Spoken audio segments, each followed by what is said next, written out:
Hey guys, it's Ben here. Just a quick note before we start this week's episode. We've got the amazing Georgia Challinor on the show. During the interview, we did chat about Hit Like a Girl. As soon as we finished our interview, some allegations were made online regarding Hit Like a Girl. Maybe you've seen these. So at Georgia's request, we have just cut that bit out of the episode. We just wanted to let you know. But we've got a great episode up ahead. Some really interesting stuff from Georgia. So enjoy. Welcome to Drum and Drummer, a podcast focused on drums, drumming and drummers. I'm George Pickering and that's Ben Winty, and we are both professional drummers in this business we call music. So stick around and join us as we pass the time whilst trying to stay in time. Kind of pretended I knew more than I did, and I just changed some settings on the Mac and everyone's like, wow. Of course, it's me, Ben Winty, and George Pickering back for another week of Drum and Drummer. Let's count down. 3, 2, 1. Or should I say 1, 2, 3? Yes. If our scheduling has worked out. Yeah. This is episode number 123. That's a lot, isn't it? Yeah. We're out of the dirge now of like, oh, let's try and get to 10. Now it's just ridiculous. It's too many. Yeah. We're now at a point where if you go on Spotify and look it up, you're like, oh, I want to see that interview with that person. You got to really scroll. You got to scroll, boy. You know, if you want to listen now, when you want to watch a Woody. new TV series, yeah, and you're like, oh, this has got 4 series. That's manageable. This is Yeah. like Grey's Anatomy. Where you go on, Yeah. like, it's got 23 seasons. yeah. And each season has 22 episodes. Yeah. This is now my life. It's not bad. Anyway, how are you doing? Yeah, I'm good. How are you? Yeah. I want to talk to you about my ear. Okay. So last week I mentioned... We do have a guest today. We'll get to that. Yeah, go on. Your ear. Yes, last week I mentioned I had a hearing test, which revealed I had minor damage around the 2 to 4 kilohertz range. But what I forgot to mention is I'm still yet to have my molds taken for my ACS in-ears, because the audiologist noticed that there was some minor swelling in my left ear canal. And she didn't want to take the moulds with that swelling there, which makes sense, obviously, because it would be too small. So she then referred me, wrote a referral letter to refer me to my GP to have that checked out. Mm-hmm. Now, I love the NHS. You know that. Everyone knows that. You'd never shut up about it, yeah. No, constantly. But not to say it's been a little bit of a hassle, but... obviously, it's not an emergency. No. At all. The only emergency is I want my fucking in-ears. Yeah. So I called up my doctor's surgery, and I explained the situation. And then she said, you need to do an e-consult online. Mm-hmm. So I went on the practice's website, filled in this e-consult, this questionnaire, all these questions. And then they're like, someone will call you back by the end of tomorrow. Mm-hmm. Then the next day they phoned back and said, we've looked through your e-consult. Someone will be in touch to book you an appointment. Yep. And it's all fine because I'm not in any pain and it's not an emergency, but it is taking a while. Yeah. It is taking a while. Do you know what I mean? So that's where I'm at. Maybe by the time this has come out, the things have progressed. But kind of like, I just want it taken a look at, really. Yeah. You know, I mean, I'd do it. Yeah, I mean, if I you could. If I knew what I was looking for. I mean, Yeah. let me have a look. Yeah. I can't. I even squinted then, just to actually... Yeah. Yeah, that looks swollen. Yeah. But so that's where I'm at. But I just thought that was an interesting thing that actually, as a result of having the hearing test, something that needs checking out. Yeah. You know, so go and get your hearing tested. Anyway. Yeah. Yeah. We got a guest. If you're scared, we've said it before, if you're scared, just go and do it. You know what I mean? Yeah. Because it might not be that bad. And if it is bad, then you know. Then you know. Yes, we have a guest today. Yeah. The fabulous Georgia. Yeah, it was nice to hear that she has listened to the show. That's always nice, isn't it? Do you know what I mean? Kind of relieves any pressure. Sometimes you get someone on and they don't even know who's who out of me and you, you know. But Yeah. she's listened, so I'll go she as far as to say understands. what's super going on. fan. And those are my words, not hers. Well, we can't actually say that, but you know, it was implied. But what was nice to know? So she's drum tech, playback tech, and a drummer. Yep. And what's nice to know? She's just recently teched for Enter Shikari, and was listening to the podcast while on the tour. Yeah, which is lovely. That's nice. And So we had to she wait for her to get back before we could do. We messaged her about chatting to her because she's also teched for Johnny Brister, who we've had on the show. Yes. She was like, I'm going on tour. Cool, we'll wait till you get back. And so she was teching for Enter Shikari. I'm a big fan of that band. So that's great to hear all about the life of a tech and a playback tech and what she's been up to and all that sort of stuff. Yeah. Yeah, no, it was great. It was fantastic. Should we just go on in? Let's dive on in. Yeah. Dive on in. Yeah. Here's our chat with Georgia Challinor. Enjoy. Thank you so much for having me. Honestly, I've been listening a lot and I don't really listen to music anymore. I just listen to podcasts. So when I was on tour, I just listened to basically every single episode. So I'm super excited. Oh, shit. Ben, we got to live up to the hype. Ben's already got distracted. Where are you going? I mean, I was listening to your one today in the bath this morning. The most recent one? The hard case one. Hard case, yeah. Sick. There's the famous. Oh, hello. So he just got really annoyed and started bashing into my foot. And then So he was making cute. noises. He was going, sorry, Hercules. I was hoping that we'd get an appearance. Yeah. Well, I was a bit late joining George on the Zoom because he did a poo in the hall and dragged it around everywhere. So Amazing. Yeah. well, I'm going to pop you down now, Hercules. I'm really scared I'm going to sneeze because I have like post-tour flu. So I'm really worried I'm going to sneeze and snot's going to go everywhere. So if that happens, we just edit that out. No, we'll keep that in. That's gold. Okay, keep it in, fine. Yeah. You can keep it, on fine. the video bit. Well, let's talk about that then. The tour you've just done with Enter Shikari, I believe. Yeah, Enter Shikari, yeah. How was that? I mean, what were you doing? Teching? Yeah, drum teching. So yeah, it was amazing. It was my first time working with them, and I'd listened to them since I was a teenager. So it was a pretty cool experience for me. And they were doing like an arena tour in the UK and Europe, so it was super exciting to do places like Wembley Arena. Yeah. Which like I went to my first ever gig at. I saw S Club 7, and it was the exact same date Enter Shikari played was the same date, like however many years ago that I saw S Club. Wow. So I thought that was cool. But yeah, it was awesome. I was working for their drummer Rob, and he was super lovely, like amazing to work for. He has like a hybrid setup, so he has an SPD, like another little Roland pad, and he has lots of triggers in. All of his drums have triggers in as well. So for like gates or like different sounds. That was super exciting for me. But it was definitely like cables, everything plugged into each other. And when we'd finish the show and local hands would come and help me move the drums off the drum riser, I'd have to like, wait, I have to unplug everything. Yeah, I felt a bit like a surgeon almost. But yeah, it was amazing. It was the best time. And I feel very lucky. Nice. Well, let's talk through a day in the life of being a drum tech for Enter Shikari, because I find all that interesting. How does it start? What's the first thing you're doing? So because this was a big arenas, there's a very big production. The bands are like known for putting on an amazing show with lights and video.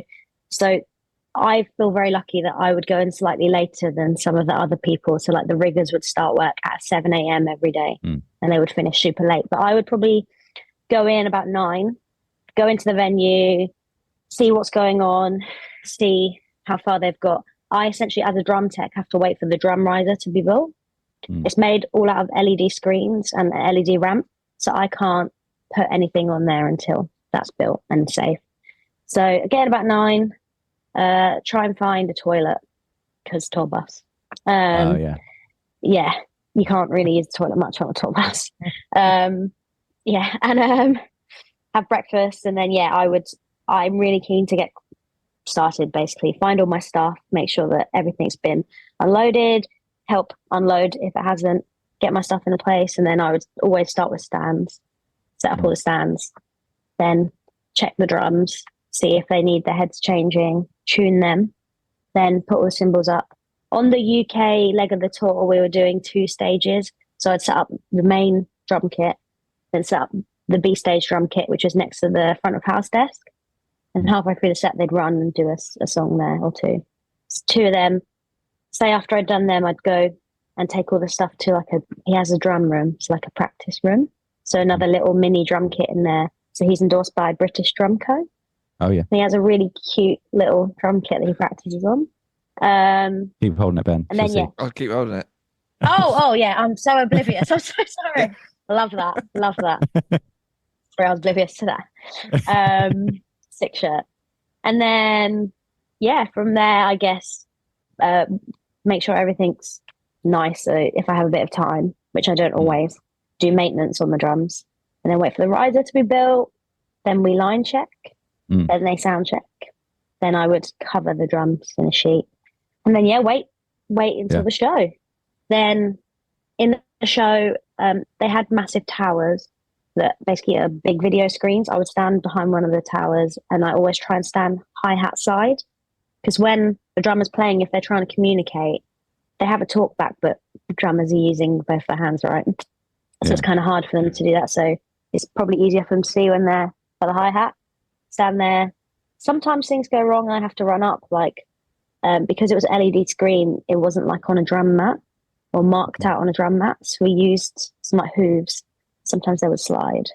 So sometimes run up and do that, or whatever else you needed to do. And then after the show, like I said, quickly get the drums off as quick as possible. So do that. Sometimes get some stage crew to help me, and then pack down, and then make sure everything's in the right place, and then wait until the truck's there to load. Nice. Were you surprised? And then sleep, and then again. It's there. And it rolls up. I did look at that tour. It looked like there wasn't really a gap. It looked like every day pretty much. The only days off we really had were travel days. I think we had 1 day off in Manchester where I properly had a day off. But it was good.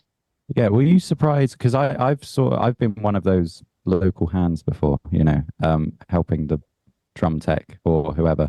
Were you surprised by how long a day is for a show? Because you say you start at 9 a.m. for a show that might be at 9 p.m. I think when I first started teching it, I was really shocked by it. For this tour, I knew it would be a lot because of the production, and they're a headline band. But there was 1 day, I think it was the second show, but we'd obviously been working at pre-production and everything before. The second show, I was like, oh my God, how am I going to do this for the rest of the month? I can't even walk. My body's not designed for drums.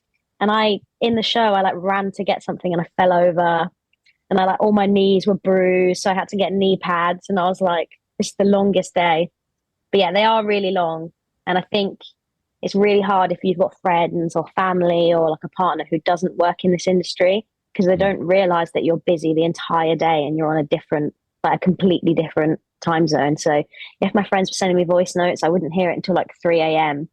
or even later sometimes. And then I'm in my bunk and I'm like, oh, my AirPods have died. I can't listen to this. But it's part of the job, and you do get a little bit of downtime. But they're very long days. Well, they are. And I think it's just, even if you have a break, I guess, we've talked to other people who are drum techs, and it's you might have a gap, but you still got to do the show later. You might have a few hours to go off, but you might not want to go off. You might want to, right, okay, let's make sure this is set up correctly, or anything. Yeah, I'm definitely not one of the people who goes off unless we're in somewhere that's very exciting.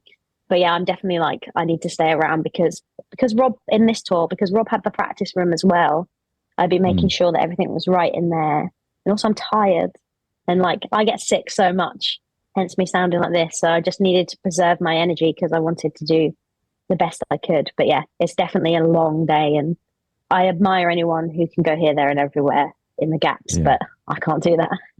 No, it's fair. What's the practice kit set up like? So he has, I don't know the sizes off the top of my head, but tiny. I want to say almost maybe a 16-inch bass drum. I might be completely wrong. It might be 18, but it's tiny. And then a rack and a floor, and they're basically completely filled with stuffing. So you can't really hear them. And then he has a few snares he switches between. So he has like a similar snare to the kit, and then he has like a steel one. And he has the Evans practice cymbals. So he has just a ride, crash, and then some hi-hats. And he has a wooden jam block, like cowbell thing. And when I tell you he drums the entire day, I'm not over exaggerating. Like he will be practicing all day. And that's something that I really learned on this tour, that I really looked up to him, and he really inspired me because he would be constantly wanting to improve himself. And at first I was like, you're going to knacker yourself out, you're going to get tired, but he didn't. And there was a day where the first song they start with is System Meltdown, and it's like double pedal. And he told me one day that he like wanted to get better at it, and he spent every day that week working on it, and it sounded amazing. So fair play to him. Like, he's a very good drummer, and he puts in the work. So I love the idea of you going, maybe I don't play so much. I was like, I know what he's going to do. He's going to tire himself out, and he's going to play badly because you're drumming the entire day. But no, he smashed it. Fair play to him. He's a machine. Yeah. And if he wasn't drumming, he was going on a run or working out. Yeah. I could not be him. Fair play to him. It's interesting. I'll just say, I remember hearing about Foo Fighters. Apparently they practice for about 8 hours before they do a show or something like that. Something great. It's a whole stint, and then they'll do 3 hours.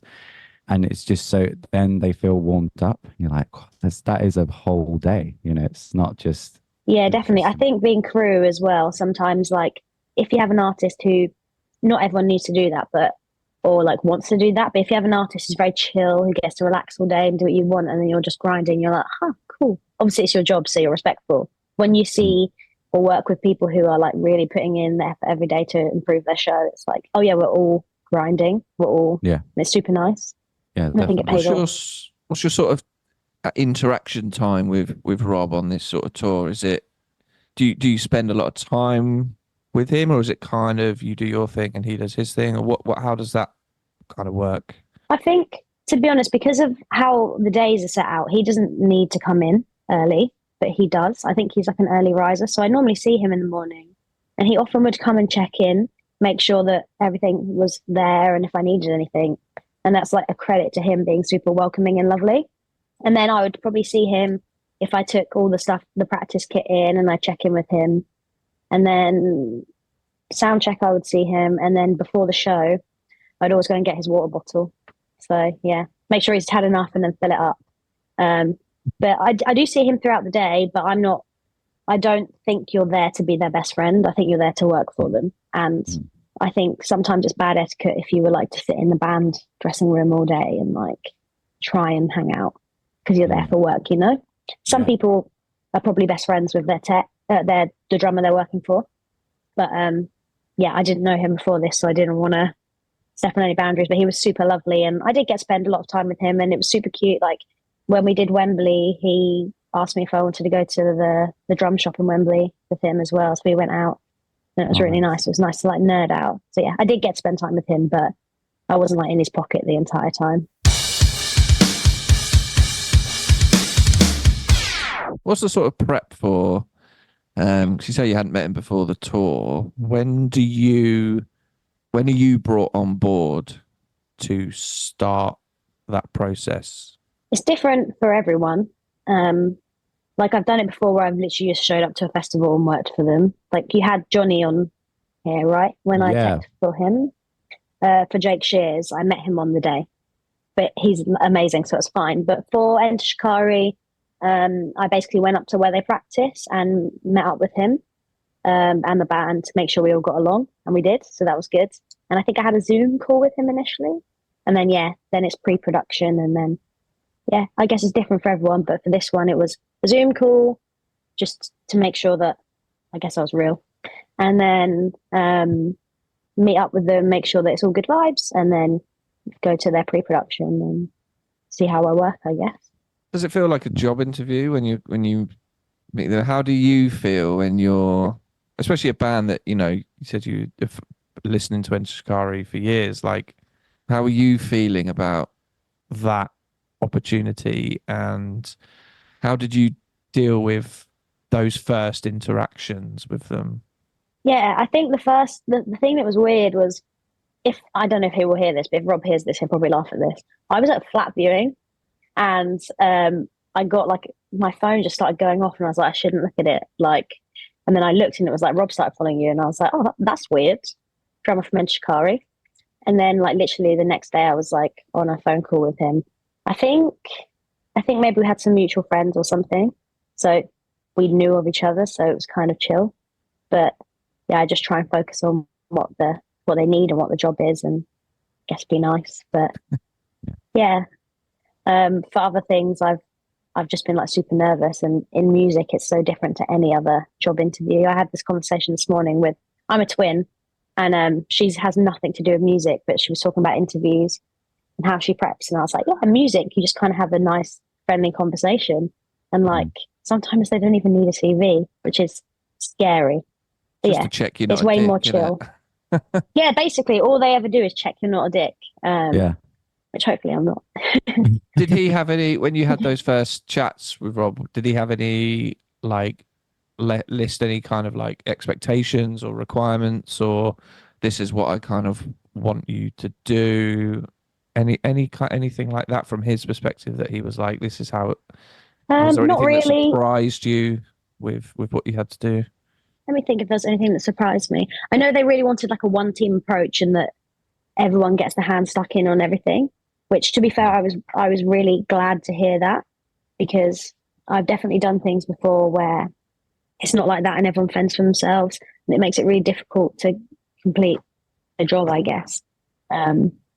And I wanted to learn more about other departments as well, so that was super helpful. And I think he was just like, that team is really a family, and when you go and work with people, they're like, our team is a family, our crew's a family, and it's not, but there's genuinely, everyone is so nice, everyone works together and cares. So I think that was just really emphasized to me, and when I got there I could see why. And everyone helps each other out, but nothing that really surprised me. I'm trying to think if there is anything. No, not really. I want to ask about our friend Johnny Brister and the Jake Shears gig, because to segue it from teching into playback work, am I right in saying you did both on the show with Jake Shears? Is that right? So I did one show teching and playback, but I did most of it. So at the time, I was doing quite a lot of playback work, which we can speak about in a bit. Yeah. And I was at some production rehearsals for an artist called Becky Hill doing playback. And there was a guy there called Steve, and he was like, I know you. And I was like, really? He's like, you're a drum tech? And I was like, yeah. I'm pretty sure we've never met ever. I'm pretty sure we don't know who each other was, because he was listing these artists, and he was like, you've worked for them? And I was like, I haven't. But sure. And he was like, you have? And I was like, I haven't. But fair enough. And then I just got a call one day being like, can you come to Italy to work for Jake Shears? Like, I think you'll really get along with Johnny. And I was like, yeah. So I did, and then met Johnny, and like, you know, the nicest person in music. And something that was really nice about when I met him as well was he was so interested in me as a drummer, and like took me, like we sat outside somewhere in Italy and really spoke to me about like my drumming journey, and really cared, which was really nice from the get-go. What was the question? You asked me about playback. Well, there was something I wanted to lead on to, because I was aware that that gig you did both. Yeah, playback. We haven't had anyone on this podcast yet that does this, and I just find it fascinating, because it's sort of, I run playback for the gigs I do, but it's just me doing it on Ableton or whatever. But with Becky Hill or Jake Shears, it's obviously a big production. What is it like being a playback tech? It's very different depending on the group or the artist you're working for. With the Jake Shears one that I did, that was just, they didn't have a playback tech that day, and they knew that I could do it. So I just operated it. So like set up the actual rig, ran the show, and they knew that I'd seen the show a few times because I was drum teching. So that is quite common. You just basically have to know Ableton and kind of know the set or vaguely know the songs to know the flow, and then do that, which is basically just like operating. But quite a lot of the time it involved the programming, which I presume you're asking about. So yeah, I've done that before.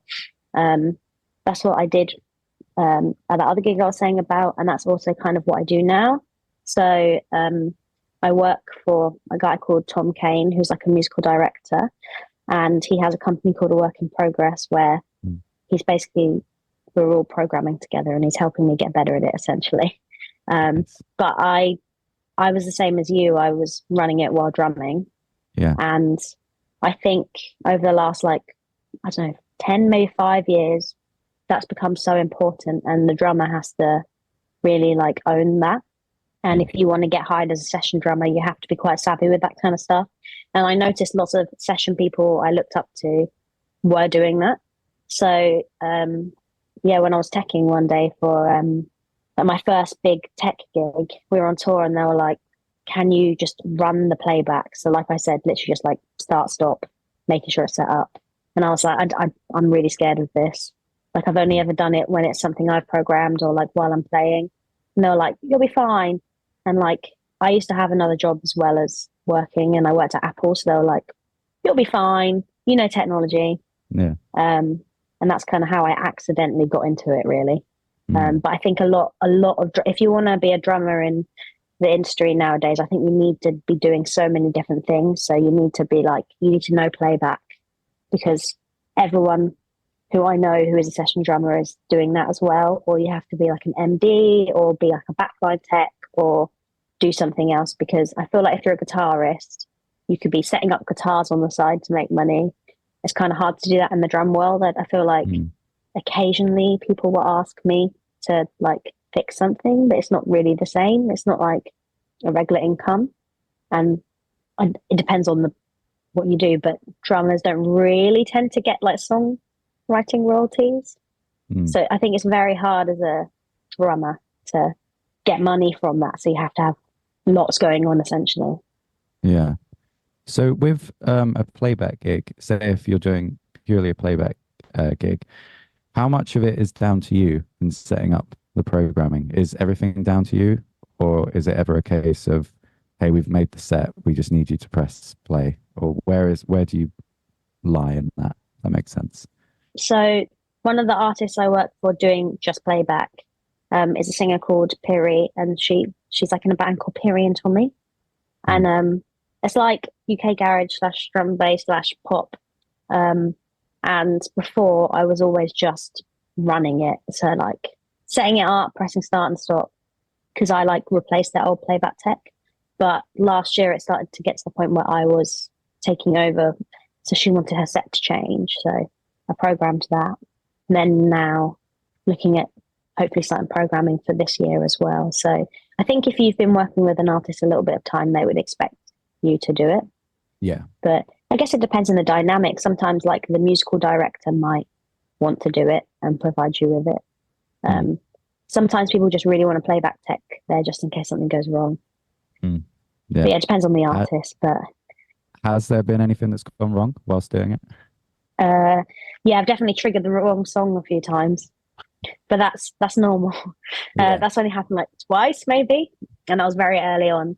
I'm trying to think if anything else has gone wrong. Not really. I feel very lucky, but I think if you speak to anyone who does playback, there'll always be some horror stories. Yeah. I think we had it once where there was like my first show with Piri, there was like buzzing coming through and we couldn't figure out what it was. And I like kind of pretended I knew more than I did. And I just changed some settings on the Mac and everyone's like, wow. And it just happened to stop. So I love it. But everyone's winging it. Stuff like that. Yeah. I think, everyone is winging it in the music industry. Yeah, I think so. Go on, Ben. Did you see yourself ever going into these avenues? Like when you were younger, did you ever think these were possible or things you wanted to do? No. Do you like doing them? I never knew about playback, really. I thought the drummer just always did it.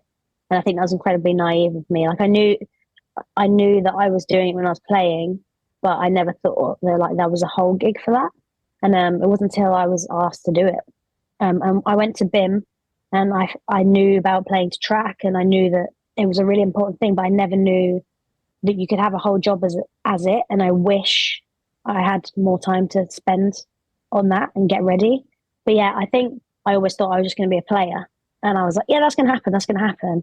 And then last year I like took a little bit of a step back from playing because I was like having some tests done on my heart, and they told me not to play drums, and I was like, oh, I'm 27, I don't have that much longer, you know, because one thing that's really important to me is I really want to have kids, and I know you can have kids and still do your career.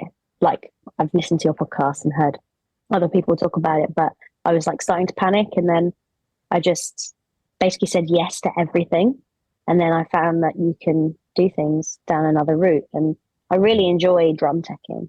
I still get the feeling that I get from playing drums when drum teching, and I like playback as well. It can be very stressful doing playback, but I really like it, and it's nice sometimes to like do a tour or a gig where you're like, oh, I don't have to set up loads of drums or carry loads of drums. I just carry a rig. That's so nice. Well, let's talk about you as a drummer then. It's such a tricky question. Because Can I first? yeah, go on. Feel free Please, if you Ben. don't want to talk about it, but you mentioned like a heart issue, and Yeah. that meant you had to stop playing. Do you mind talking a little bit more about that? Basically, when I was drumming, I was like sessioning maybe 2 years ago, and I kept feeling like I was passing out. And I remember there was a show I was doing in Manchester. I was like, I can't do this. Like, I feel like I'm just like, I feel like I could completely black out. And I wasn't sure what it was, and I wasn't ill or anything. And basically, the reason I started to get my heart tested is because I put on my friend's Apple Watch, and it said I had something called atrial fibrillation. I think I pronounced that right. And I was like, oh, that's weird. I'm just That's what standing up. my mum has that. Yeah. So now I've learned about it, and I found out it's quite common. Basically, I was being tested for that, and I was wearing an ECG monitor, and I had just come back from a tour where I was sessioning, and it was so sad because I got offered like another tour straight away, and I had to say no to it. And I was just like so upset, and I was like, this is the end for me. I can't play drums. I can't exercise. And they basically said that there's some weird stuff there, but I should be okay. That's what I've been left with. And they said, you're young. So I just started drumming again. But I need to go back and get it checked, really. But I think something like that really put things into perspective for me, being like, and especially on the road as well. Sometimes I remind myself being like, you need to look after your body because it could give up on you. And we hear so many stories of like people in this industry who suffer with things, and the horror stories, you know. But yeah, I don't really know how bad my heart is, if I'm super honest. I'm sure it's fine. But yeah, I had to stop. And one thing that is funny is when I was wearing the ECG monitor, I like couldn't play, but it was my birthday, and I went to see Limp Bizkit at Wembley, and I went to see Paramore at the O2, and you have to go through like security machines, and both times they were like buzzing and freaking out because I was wearing the ECG monitor. They thought I was trying to smuggle something in, but no. Yeah. By this point, had you already started teching, or did teching come as like, oh, I might need to change up and do something else if I can't continue actually playing? So I was doing teching like on the side, and the goal was always be a session drummer, play drums. And I think I'd done like 2 tours, maybe like teching. So I was kind of lucky that people already knew that I was a drum tech or did drum teching. And then when I stopped drumming for a little bit, I was like, okay, I could probably focus on this.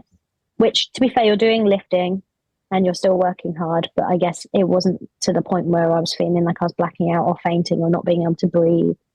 So yeah, I focused on that, and I got lucky that I kept getting offered opportunities for that. But I never saw myself being a drum tech or playback. But I guess it all worked out all right.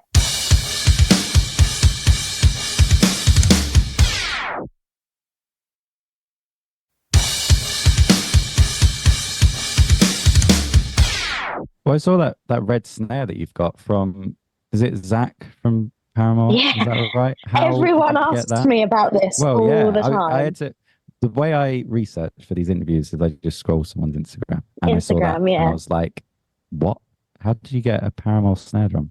Yeah, it's funny because when I was playing drums for someone, they did a TikTok about the snare, and loads of people saw it, and everyone's like, oh, you're the girl with the Paramore snare. Basically, I love Paramore, and when I like found my feet in drumming, so like when I wasn't just playing like a basic beat, and I'd been playing drums for a little while, I discovered Paramore, and that changed everything for me. I look like a basic Paramore fan, but like the reason I love them is because of how good Zach is, and I think he's such an underrated drummer. Like even now with the parts he writes, basically, genuinely, it's just like Facebook, and like one of the drum pages, there was a guy selling a bunch of old Truth drums, and I think he used to work for Truth, and he teched for Paramore, and he was like, "I have his snare. Does anyone want it?" And I was like, "Right, no one else can have this. How do I get this?" And I was basically messaging him, being like, please, like, you're my favorite drummer. And he was like, "No, I've seen your drum videos. You're really cool. I think you should have it." But I hope it's actually his, because imagine if it wasn't, and I've just been. Yeah. He's just to be fair, I have. I'm that much of a fan that I went and researched it, and I've got loads of videos of him playing this drum. So yeah, that's awesome. How much was it? We talking? I can't even remember, but ridiculously cheap. Oh, really? Like, it shouldn't have. Fair. Yeah, like he was just selling it off. Like I remember being like, really? Yeah, I just got really lucky, I guess. But Amazing. I'm too scared to play it. Also, because it's 14/8, like that's like my dream sound, but I'm shorter, and I am playing a little bit like T-Rex arms if I do that. So yeah. Fair. I want to talk about your introduction into drumming, how you got into it, and almost the lead up to BIM. I think I started playing drums when I was like 8 or 9. And I couldn't tell you how I got into drums. I know I really wanted to play a musical instrument, and I was just like obsessed with it. And I just wanted to play a musical instrument. And I think I asked to play guitar because I saw Avril Lavigne on TV, and I was like, I want to do that. And I can't remember why I didn't play guitar, but yeah, I remember just eventually coming to the conclusion I wanted to play drums. I really wanted to play trumpet, but I wasn't old enough at school to do that yet. So I think I asked for a drum kit for Christmas, like on a whim. And my mum was like, "I can get you drum lessons." So I started with Dill Davies, who makes Porter and Davies. Oh, okay. You know, the seat. Yeah. And he's based in Brighton as well. And yeah, I'm so lucky that I had him as my teacher, because he really just made it fun and about playing for a song, all about groove and not like just reading a book or like doing grades. He gave me the love for it, and he'd be like, "What song do you want to learn?" I would take a song and we'd learn it. Obviously, he taught me to read and everything as well. But yeah, no one in my family plays a musical instrument. No one in my family is musical. I have a bit of envy sometimes when like I speak to other musicians. Like my housemate's a guitarist, and he was like brought up on Queen, and like you hear people who are like their parents listen to Rush and stuff. But like my mum was like in the kitchen listening to like drum and bass and garage, and my parents like almost just listen to rave music. So I was like the odd one out. But the more I think about it, I'm like, if you listen to like early noughties and 90s UK garage, it really like when it kicks in, the thing that makes it impactful is the drums. So maybe subconsciously that's where I wanted to play drums, maybe. Yeah, definitely. And then I took lessons for years, and then I think when I was 12 I like joined a band. And my sister played guitar, my twin sister played guitar, and their drummer like didn't show up, and she was like, "Don't worry, my sister will do it." And then everyone was like, "Okay, you're quite good. Do you want to like actually carry on?" So I did that. Shocking band names from school? I'm trying to think. Not shocking band names. I know that I like don't want to say the names of any of the bands I've been in because I don't want anyone to listen to it. But I know I was like definitely the kid in school who played drums for everyone, and I was so busy. Yeah, and then how did you find that? I was chatting to someone recently, and I described how music affected my school life in quite an extreme way, and they were quite surprised by that. Did you find drumming changed school for you? When you say it affected you, do you mean like your school work, or do you mean social? I think both. So I think it gave me a perspective of like, oh, this is what I want to do. I maybe need to not ease off the schoolwork, like I still did well, but it maybe aligned my priorities moving past school into music. But for me, mainly, it gave me, I think, credibility or like notoriety identity as well. Identity. I just chime in. That was how I felt, you know. And bluntly, respect from the dickheads. Like, oh, he's the guy who plays. He can play Green Day. Like, he's cool. Does it? I don't know if that seems like a common thing. Did you have anything like that? Did it change? 100%. 100%. Yeah. I think in terms of like schoolwork, I was all right at school, but yeah, the whole time I was like, I'm going to be a drummer. That's all I care about. All I care about is playing drums and being a musician. And that's all I could focus on. And I couldn't see myself doing anything else apart from that.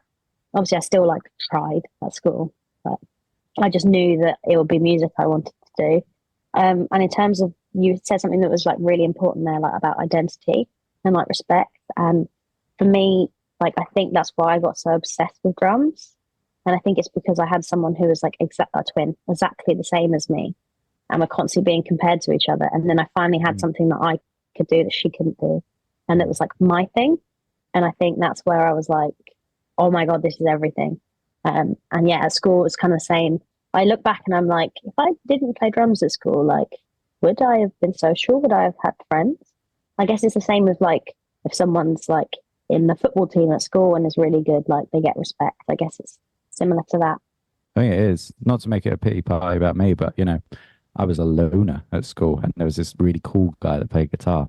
And as soon as I started playing drums with him, I was in his gang and that was it, you know, to put it really bluntly. Yeah. It was sort of like, oh, that guy that we've never spoken to. It was exactly the same as Ben. It was, we played Green Day covers at break and then I was at the cool table, you know, from being very much not at the cool table. But yeah. It's weird how we all played Green Day. It is weird. It is weird. And the kids are playing it now. That's the weird thing. Yeah. Well, that's what's funny. It's great. I used to keep playing Nirvana and Green Day. I used to teach drums at school and I'd be like, what kind of music do you like? And they're like, oh, I like old stuff like Green Day and Arctic Monkeys. And I was like, fuck, I'm getting old now. Old. Yeah, I know. This is it. Yeah. It's weird. They sort of play the songs that I was learning when I was playing drums. It's just 30-year cycles. 30-year cycles. Yeah. Yeah. Yeah. Beatles, Oasis. It just keeps, you know. Keeps going.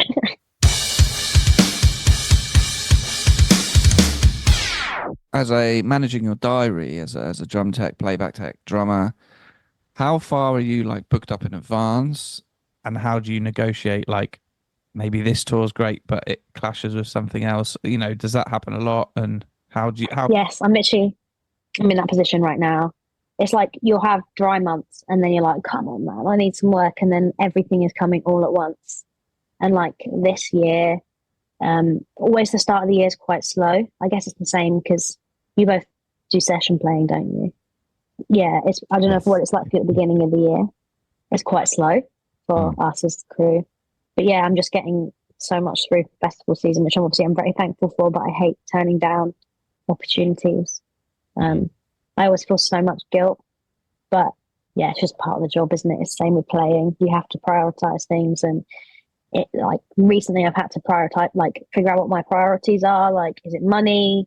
Is it like the crew you're working with? Is it the music that you want to prioritize? Like, do I prefer this music to that music? Is it like how the day is set out? Is it like you'd be doing less on this, or you'd be more involved on this? Or that's what you have to kind of weigh up. And it's definitely hard to balance it all. And I always feel the time at home I'm like recovering. It's not like rest or time at home. It's me just like trying to get ready again to go back out, to be honest.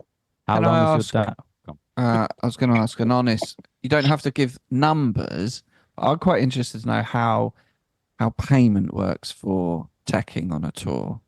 Are you paid, let's say it's a 20-date tour, are you on a day rate? Are you on a set rate for the whole tour? Does that day rate change depending on where you are?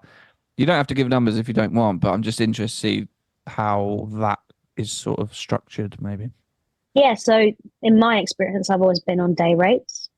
I think most things are on day rates, and then you get paid that obviously per day. If you're lucky, you'll get paid that on the day off. Sometimes you won't. Sometimes you'll get paid half. It depends on the size of the tour, who you're working with, the budget, etc. But yeah, normally a day rate is what we go by, and obviously that also depends on the artist and the size of the artist and what they're getting paid for. So That's another thing as well. And then there is another thing which I've never had, but you can get this called a retainer, which means you're just paid every month, even if you're not working for them, because they want. It's the same as if you were like a session drummer, you could get a retainer, but it's because they want to keep you. So they pay you a salary, like a yearly salary, and they spread it out for the months. But you never had that yet. Maybe one day. Yeah. Those little nuggets, that's what I love. Those little nuggets of information. Yeah. From behind the scenes, like, oh, that exists. Okay. Just trying to understand how it works, you know. I don't mind talking about like this kind of stuff and being honest, because like I said, when I listened to your episode with James, I find it really useful to hear about how you can make money from being a drummer, but not necessarily just playing all the time. And I didn't know about this stuff before, and I wish I did.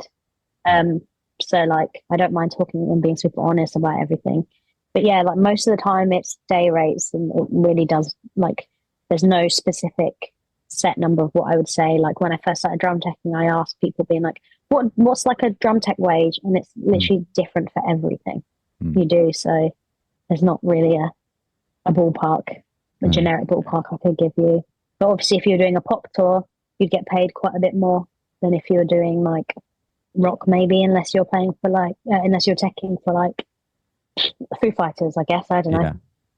It's interesting, isn't it? The travel day thing. That was something I learned. Or I actually spoke to Johnny Brister about it, because I said, you know, I tried not to be like, how much you getting? But I was intrigued. I was like, what is the Jake Shears payment? And he explained about the gig payment, but he also said the travel day. And I was like, oh yeah, of course. You know, there's days where you're not playing a gig, but you're still, it's not like you can go home, you know, if you're on a tour, but it's not a show.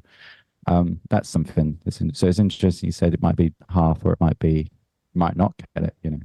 Yeah, it's different for everyone. Like with Jake Shears, it's really nice because I felt like coming into that the crew were really well respected, and like you've got time. So like we would travel up like a day before, so it's not like just rushing all the time, and like you got really well looked after. And the team's really chill and lovely. Yeah. But yeah, then you also get things like a long tour, like where you might not get days off, or you might not get paid for your travel days, which is absolutely fine. But if you're like traveling quite far, that's another day where you could have been doing something else. So that's what I mean about balancing things up to see what work best. To be super transparent as well, you also get something called PDs. Do you know about these? Per diems? Which are like per diems, which is like just in this industry, even if you're like a lighting tech or something. And it's like, I'm probably not going to do the best at explaining this, but it's like spending money for the day. So if you need any essentials like a toothbrush or for your food or something, you get given them per day. But sometimes you will get given them every day, or they send them to you in advance, or you'll get given the money, but sometimes you get them at the end of the tour as well. So if you're on a long tour and you don't get them every day and you get them at the end of the tour, you also could be quite broke by the end. So it's one of these things you have to balance to figure out. It's all crazy. There's no rule book really. No. I've had How long have you got once? You had one? Yeah, I was. It wasn't music related, but I used to work for PlayStation, and I got sent to Spain for a couple of days to do a games expo, and amazing. We got given a €200 per diem. We were literally only there for 24 hours, but it was like, if you need to get anything, just they paid for flights and accommodation. Like if you just need to. That is incredible. And I don't normally get €200. No, nowhere near that. This was sweet PlayStation money. Oh yeah. But when we flew out, we basically flew out in the morning, and then we did the games expo the next day, and then we flew home. So it was a very whistle stop trip. But they lost my suitcase on the flight out, and all I had was flying to Spain. I had black jeans, and I had a Spanish football top on. And so we landed in Spain, and they lost my suitcase, and they said, "Oh, it will be coming in tomorrow. Where are you staying?" And I said, "Well, I'm flying home tomorrow, so I might as well just pick it up on the way back." So then I had to use my per diem to go to a clothes shop, and because I was like, I can't stand on stage being filmed presenting about our new features of the game in Spain in a Spanish football top, and I'm going to get quite hot in jeans. So thankfully I had this per diem and I went to a surf shop and just bought myself. And also as well, I wanted to go swimming. I wanted to go swimming. They had in the suitcase was my swim shorts, my flip flop, like even all my shower bag. So I didn't even have any hair gel. And then we had these two Spanish reps from the game looking after us, and they had to like go and help because I had hair at that time. I was going to say, I did just pull a confused face, but I didn't want to say anything just in case. I had luscious blonde hair and it was really thin, and so it needed gelling. And I was like, I can't go on stage with just floppy blonde hair. So they went out and got me some hair gel. But luckily I had a per diem, so I went and bought myself some swim shorts and went swimming. Nice. Did you get it in advance? Yeah, we got it. Yeah. Got it. I'm in the wrong career. I need to go and work for PlayStation. I'll tell you that. Well, actually, they've just announced they're closing the studio I used to work for. I was going to say, I heard it on the radio the other day, Ben. That's the studio. Like, that's the one I worked for. Yeah. And they're just making all 900 people redundant. So, Jesus, glad you got out and started a podcast. Well, yeah, it's interesting actually because we make no money on. Because at the time it was like, I wanted to leave and go back to being a musician and move back to Portsmouth, but I had a steady job and a stable sort of career. But I took the risk at 26 and I quit that job and I came back to Portsmouth and I started from scratch. And it's funny, I'm still doing this. And then, when was it? 13 years later, that studio I used to work for doesn't exist anymore. In what something you thought was so stable. Yeah, it's crazy, isn't it? So it kind of makes me think, well, if I'd have stayed there, I'd have been gone now. That would have been the end. But I've actually built something, while risky, feels like it could be endless because it's up to me to make the work. You probably know where this is going, Georgia. Yeah.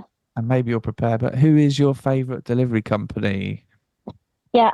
When I've heard you say this, everyone, I've been like, oh my God, I don't even pay attention to who's delivering anything. So Royal Mail, I do have stuff to say about that. It's so annoying when they leave the slip and then you have to go and get it. And it takes like a few days or something. But at least I know where it is so I can go and get it. So that's why I've chosen Royal. Quickly to interject about, are you Brighton based? Yeah. So Royal Mail, the place where you have to go, I swear it's only open like Monday and Tuesday now from like 10 a.m. till midday. And I didn't realize. I turned up at like 4 and they were like, no, we're shut. You have to come back literally next week. I'm like, what's going on? What's happened to the post office? So anyway, that's my beef with that. But yeah, carry on. Yeah. I chose Royal Mail though because I feel like they're not going to leave it somewhere weird.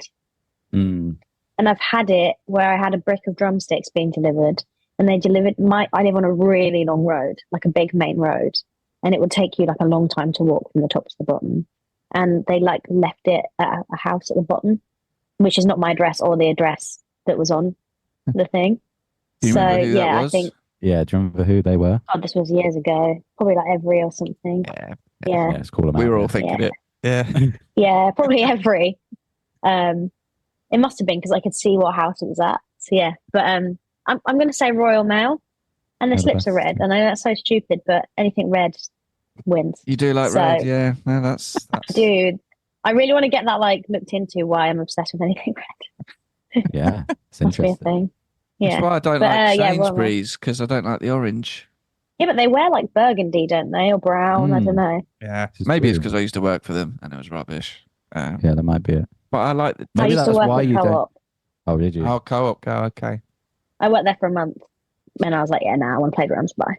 But this was like in uni, so yeah. Co-ops are weird in between. It's not quite expensive, but it's not quite. I don't know. It's like, what are you trying to be? You know, Aldi, you know where you are with it, and Waitrose, you know where you are. But Co-op. Yeah, you don't know where you are. Is it good or not? I don't know. I'd say it is expensive. I'd say it's massive. It's expensive, but it's everywhere. So you just go anyway because it's there. But it's what still they've nailed is the convenience of walkable, and it's got enough stuff in there to sort you out. But you can't. And the crisps. Are you a fan of salt and vinegar crisps, Georgia? Because not really. I wasn't, and then when I became into vinegar, which is a weird thing to say, turns out salt and vinegar co-op crisps are the best because if you get this it numbs your mouth. It's almost You could have teeth out after eating them and you don't feel a thing. Yeah. Anyway, so Royal Mail. I'll give them a try just for you. Well, I don't want to force if you're not even a fan of salt and vinegar because they are well. I'm not a vinegar girl, but I'll try it. I never used to be. My partner is obsessed with vinegar, and now she's just. I know I'm into pickled things and all sorts. Salt and vinegar crisps, anything. She puts vinegar on beans on toast. I'm like, that's too much, but she loves it. Yeah, So Royal Mail, the best. It sounds like we've already had the bad delivery story of the drumsticks. Anything else? I'm trying to think if I've had any annoying delivery experiences. No. I sent for flowers once and they never arrived. That's pretty sad. That is quite sad. Yeah, yeah. And they didn't believe I sent the flowers. So I don't know who that was with, but they're my least favourite. Probably Every, isn't it? Yeah, probably Every. Just blame them. Yeah. Just blame them. Yeah. Where can people find you online? On Instagram, it's Georgia Challinor, which is 2 L's, then IN.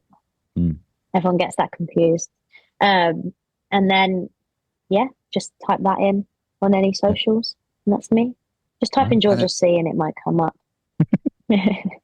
We'll put the link and stuff as well. And then what's sort of what's next in your diary then? What's coming up? Anything you can reveal? I have so much going on, but it's nothing that I can talk about annoyingly. But next week I have some stuff. I have a Charlie show. And then some work with Piri, and then a show with Piri at Drum Sheds in London. And then, some Shikari stuff later on. And then some playing stuff, which hopefully I can put out there soon. Amazing. Sounds good. Yeah. Well, thank you so much. This has been brilliant. Thank you so much for having me. It's an honour. No, you're welcome. We're recording. Thank you for listening. Yeah, cool. I can say it again if you want. Yeah.